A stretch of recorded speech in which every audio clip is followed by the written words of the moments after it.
Entonces, los protestantes no tienen sacramentos. El bautismo es considerado un rito de iniciación en el cristianismo. Es el sacramento mediante el cual una persona se incorpora a la iglesia y se convierte en miembro de la comunidad cristiana. Marca el comienzo de la vida de fe, simbolizando la purificación del pecado, la recepción del Espíritu Santo y la entrada en una relación con Dios, según la tradición cristiana, que podemos encontrar en Mateo 28, 19 y en Hechos 2, del 38 al 41.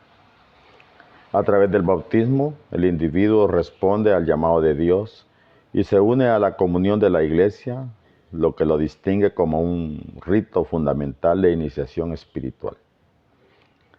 El bautismo no pierde su calidad de sacramento por ser un rito de iniciación. En la tradición cristiana, especialmente en la Iglesia Católica y otras denominaciones como las iglesias reformadas, los luteranos, por ejemplo, el bautismo es ambos, un sacramento y un rito de iniciación. Como sacramento es un signo visible instituido por Cristo que confiere la gracia divina, específicamente la purificación del pecado y la recepción del Espíritu Santo. Podemos buscar y encontrarlo en el Catecismo de la Iglesia Católica, en el Canon 1213. Como rito de iniciación, marca la entrada del individuo en la comunidad de la Iglesia y en la vida de fe. Estos dos aspectos no son excluyentes, sino complementarios. El bautismo es el primero de los sacramentos de iniciación cristiana, junto con la confirmación y la Eucaristía, y al mismo tiempo conserva su carácter sacramental porque es un medio ordinario por el cual Dios otorga su gracia. La dimensión de rito se refiere a su función simbólica y comunitaria, mientras que su naturaleza sacramental subraya su eficacia espiritual por la gracia de Dios. Por lo tanto, ser un rito de iniciación no disminuye, sino que enriquece su significado como sacramento. Para Martín Lutero, la Eucaristía siguió siendo un sacramento, aunque su comprensión difería de la doctrina católica. Lutero, en su reforma, reconoció dos sacramentos principales, el bautismo y la Eucaristía, a veces llamada la Cena del Señor. Para Martín Lutero, un sacramento era un rito instituido por Cristo que ofrecía la gracia divina a través de un signo visible acompañado de la palabra de Dios. En el caso de la Eucaristía, Lutero mantenía que Cristo está realmente presente en el pan y el vino, pero rechazó la doctrina católica de la transubstanciación, la cual afirma que los elementos se transforman sustancialmente en el cuerpo y la sangre de Cristo.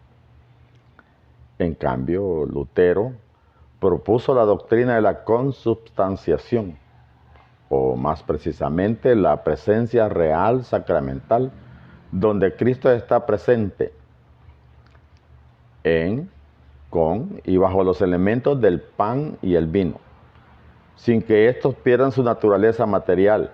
Para Lutero, la Eucaristía era un medio de gracia que fortalecía la fe del creyente, pero enfatizaba que su eficacia dependía de la fe del receptor y de la promesa de Cristo en las palabras de la institución. Cuando Cristo decía, esto es mi cuerpo. Así, aunque reinterpretó su teología, Lutero mantuvo la Eucaristía como un sacramento central en la vida cristiana. En las iglesias evangélicas y pentecostales, el concepto de sacramentos varía significativamente con respecto a la tradición católica o luterana, y no todas las comunidades evangélicas o pentecostales usan este término. En general, estas denominaciones no reconocen los sacramentos en el mismo sentido que la Iglesia Católica, como signos visibles que confieren gracia, ex opere operato. Pero muchas conservan prácticas que consideran ordenanzas o ritos instituidos por Cristo, principalmente el bautismo y la Cena del Señor. Veamos a continuación algunos sacramentos. el bautismo. La mayoría de las iglesias evangélicas y pentecostales practican el bautismo, pero lo entienden como un acto de obediencia y un testimonio público de la fe personal en Cristo, más que como un medio de gracia sacramental. Generalmente practican el bautismo de creyentes por inmersión y tras una decisión consciente de fe, en lugar del bautismo de infantes. No lo consideran necesario para la salvación, sino un paso de obediencia al mandato de Cristo. Y lo encuentran en Mateo 28, 19. Veamos la cena del Señor, también conocida como comunión. Esta es practicada por la mayoría de estas iglesias como un memorial de la muerte y resurrección de Cristo, siguiendo el mandato de hacer esto en memoria de mí, que se encuentra en Lucas 22, 19. Ellos no creen en la presencia real de Cristo en los elementos, como sucede en el catolicismo o el luteranismo, sino que ven el pan y el vino como símbolos de su cuerpo y sangre. La comunión es un acto de recuerdo, reflexión y renovación espiritual, pero no se les atribuye un carácter sacramental en el sentido de conferir gracia automáticamente. Ellos tienen otros ritos. Las iglesias evangélicas y pentecostales no reconocen los demás sacramentos como la confirmación, la reconciliación o el matrimonio, en el sentido sacramental católico.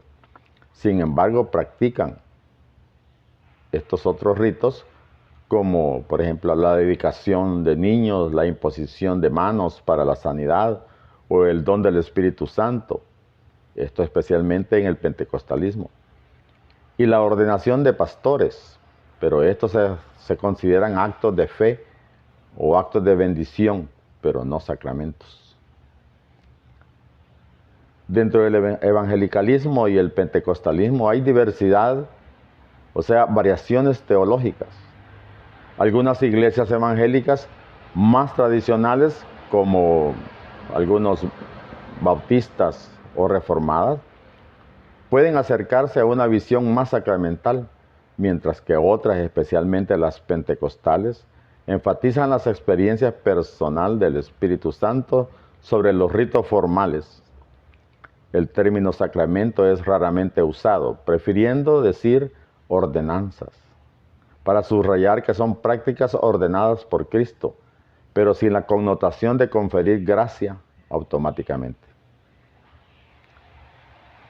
Para resumir, los evangélicos y los pentecostales generalmente no hablan de sacramentos, en el sentido católico o en el sentido luterano, pero mantienen el bautismo y la cena del Señor como ordenanzas fundamentales, interpretadas como actos simbólicos de obediencia y fe, pero no como medios directos de gracia divina.